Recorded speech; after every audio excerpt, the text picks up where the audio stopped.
Okay, Internet, we have to have a talk about Destiel. So it seems to me like Destiel as a phenomenon has gained a fair bit of attention in various news sources, which is a good thing. Shippers always love the reassurance that outsiders see what they do. However, I'm unsure whether or not all of the authors of these articles understand this pair, or possibly more importantly, why people support it. Now, I'm no one's ambassador on this thing, but I am a Dean and Cass shipper myself. So with this surge of media attention, I feel the need to clear some things up since there are so many stupid, nasty, and downright wrong assumptions that people seem to favor when they want to argue against the possibility of Dean and Cass having something other than a friendship with each other, or in addition to having a friendship with each other, as well as putting down or making fun of the people who interpret their relationship as being an Eros one.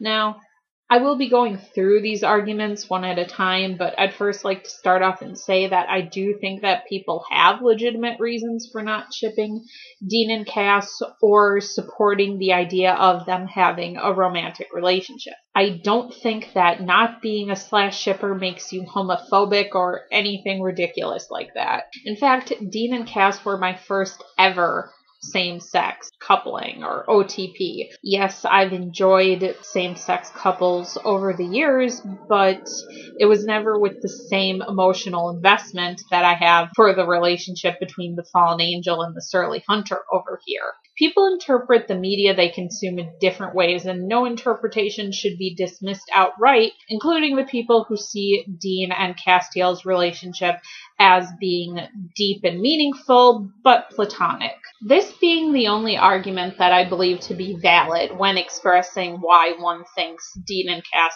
don't have romantic feelings for each other, as just being, I don't see it that way.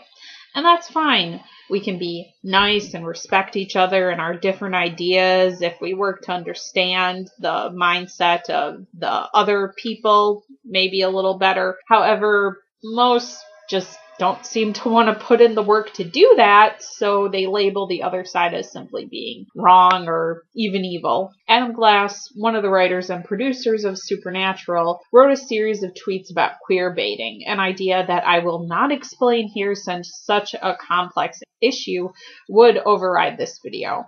Anyway, I know that people were upset about what he said, but he did make at least one valid point. He said, and I quote, "It's not our job to tell you how to feel, much like a musician and a song," meaning that a creator makes art, and whatever the individual feels about said art is not fundamentally wrong because art is a deeply subjective thing. Personally, I see the question of Dean and Castiel's feelings for each other as being like the old and young woman optical illusion. Some people will see the old woman and some people will see the young woman, and either person is necessarily wrong or even wrong on any level. I'm pretty sure that that was basically the point that Glass was trying to make. We all have our different filters and biases from which we view and understand the world, and as a scientist, I can't in good conscience blame anyone for that. What I can say is, okay, I accept that, but this is why I see the relationship as being romantic, and if the person still doesn't agree with it,